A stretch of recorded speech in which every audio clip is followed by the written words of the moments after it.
Previously on the Valley Buzzsaw Garage Makeover series.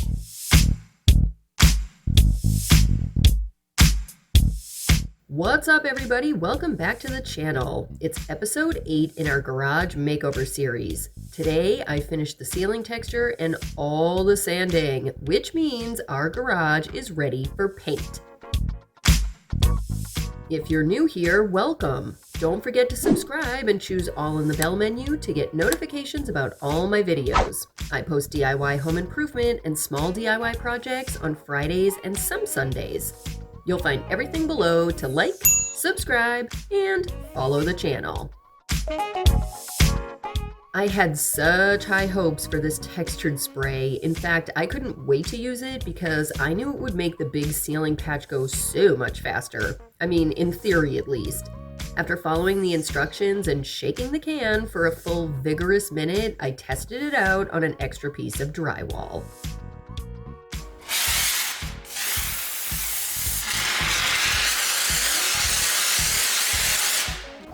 What the heck? Okay.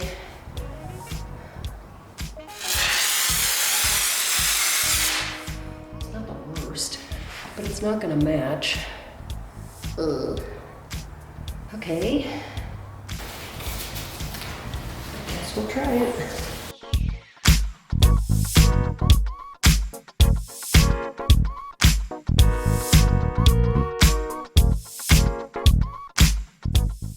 Yeah, that's a no. That's a no for me.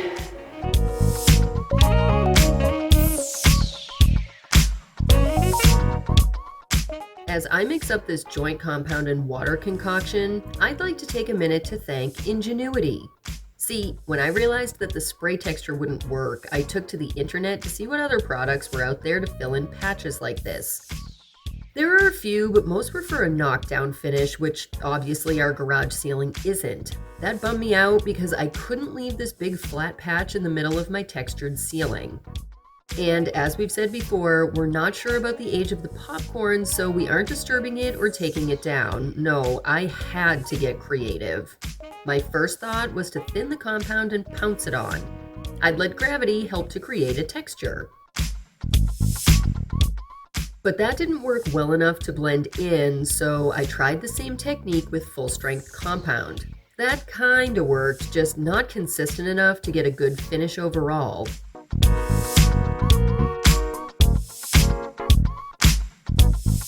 But then... Okay.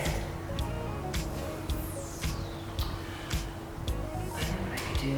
Oh my god, I absolutely know what I could do.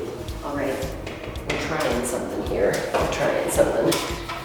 I'll come back when I know if it works. Now, maybe it isn't as cool as using a gum wrapper and a paperclip to take out bad guys, but I realized I had some Styrofoam blocks on hand. Friends, this is what I like to call tradesperson ingenuity.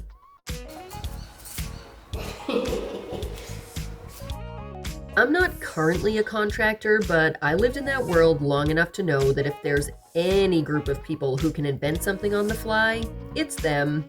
I've got 2 blocks of styrofoam and a half a bucket of mud. We'll see how it goes.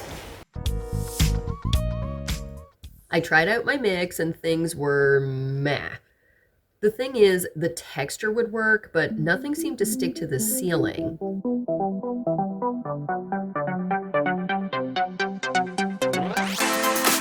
I figured it was too watered down, so I added more compound, then tested a couple different application methods.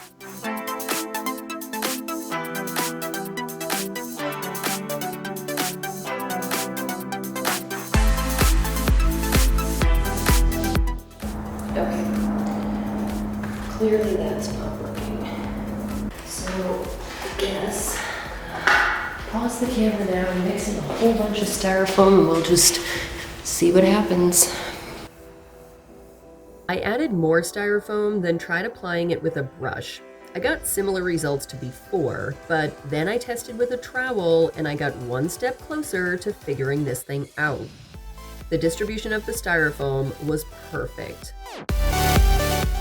Alright, we'll leave this till tomorrow and then I'll come back and see if they've all fallen, if they're going if I can save them, whatever. The next day, I saw that the thicker patch was actually quite sturdy, so I got to work adding more with the trowel. I apologize for the blurry footage here, but I want you to see the progression of how this all came together, because it was right around this point that I realized how to do this to get the styrofoam to really stick and distribute evenly.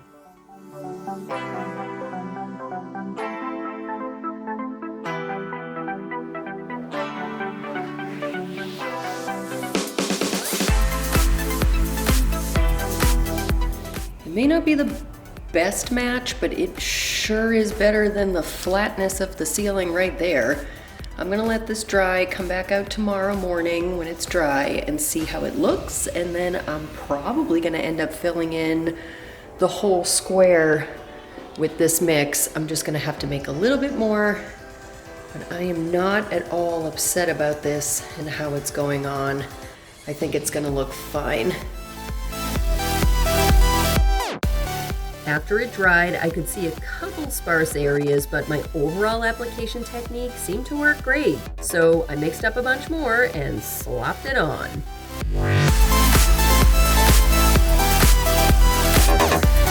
That's when it finally clicked. I grabbed my Japan scraper and added a thin layer of plain compound to the uncovered areas. I hoped it would create a sticky base so the mix could spread out more evenly.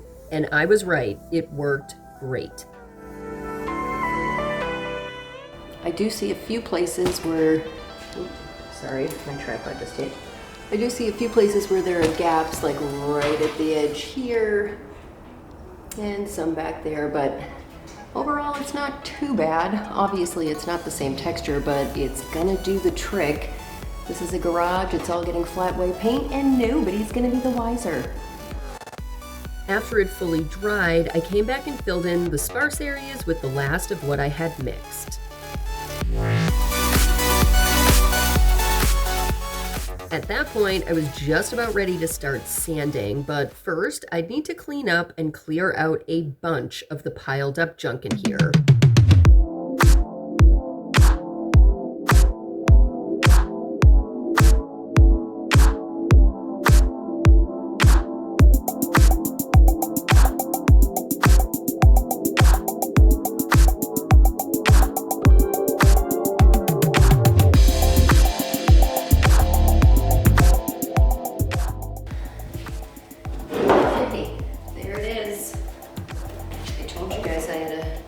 Huge mud trowel in a trough.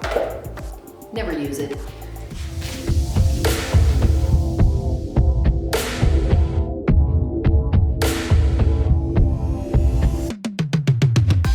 And I did the same over at the workbench. Leave me a comment if you're like me and you like to keep an organized workspace as you DIY. For me, if the space gets too cluttered with stuff I don't need, it feels like it's less done or something. Getting things organized helps me to move forward on the project, feeling accomplished and ready to tackle the next step.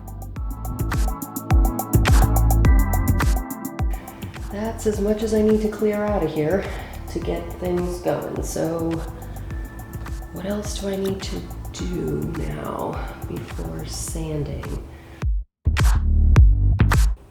So most everything in this box is going to the Goodwill or the thrift store, wherever. I do have a bunch of tile at the bottom, and there's some other stuff too, like tile sealer, and I see a can of Flex something in there, whatever. So that stuff I'll take out and go put on the patio. The rest of this I'm just gonna throw in my trunk and get ready to take it over to the Goodwill, which I'm gonna do on the way to picking up stuff at Home Depot. I know yesterday you had said that you wanted to find a way to block off the hot water heater for when you do sanding. Yeah, I just don't want dust like all up in everything. I don't know about the dryer vent, about the water heater, the garage door opener mechanisms, and probably the whole house filter. I was thinking would be good to cover. Some dust could end up in the area where the flame for the hot water heater is, but it's going to be a relatively small amount of dust, and that's not going to be impactful. Anything that you would do to seal this area off. I mean, I don't want to seal it. I just want to like take that box and I don't know. The amount of dust that's going to get generated in here from sanding drywall isn't going to be enough to cause any real issues with this. All right. I mean, I've just never sanded around a gas water heater before, so I'm just a little... I just want to make sure that we're doing it right. That's all. You know, I just don't want to do it wrong. So, maybe I'll just not sand these two small sections here that are the closest to the water heater, because save those for when the water heater is out. Yeah, like since we have to still do that corner anyway, I'll just like get up to the doors, and then when the water heater's out and we're getting that whole corner done, then I can just like do all of this at the same time. All right. Respirator.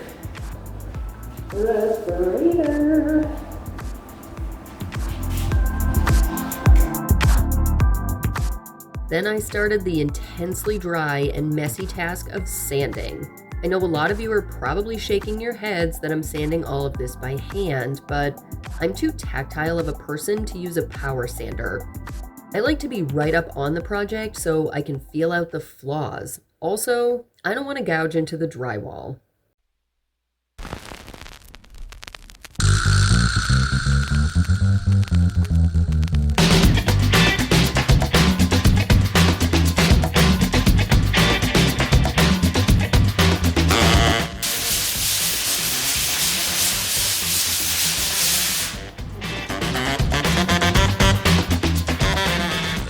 Not to mention, as a middle-aged gal, I figured it could hurt to get in a few extra steps up and down the ladder, you know?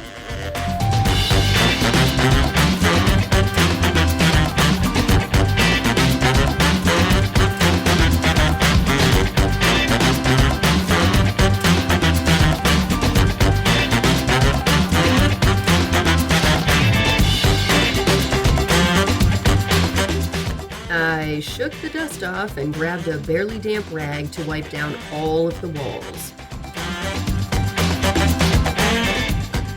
Then I let the dust settle for a couple hours and came back to wipe down a second time. I wanted to make double sure the paint will adhere properly. After that, I had to vacuum. Once all the cleanup was done, I could finally get to my favorite part of all of this, the paint.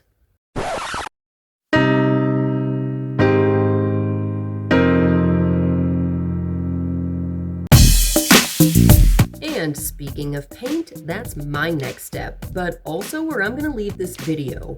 I hope you enjoyed watching the latest update in our seemingly never-ending garage makeover series. Jokes aside though, we really are on the home stretch, so if you're new, don't forget to subscribe and do all the things to get notified about my videos.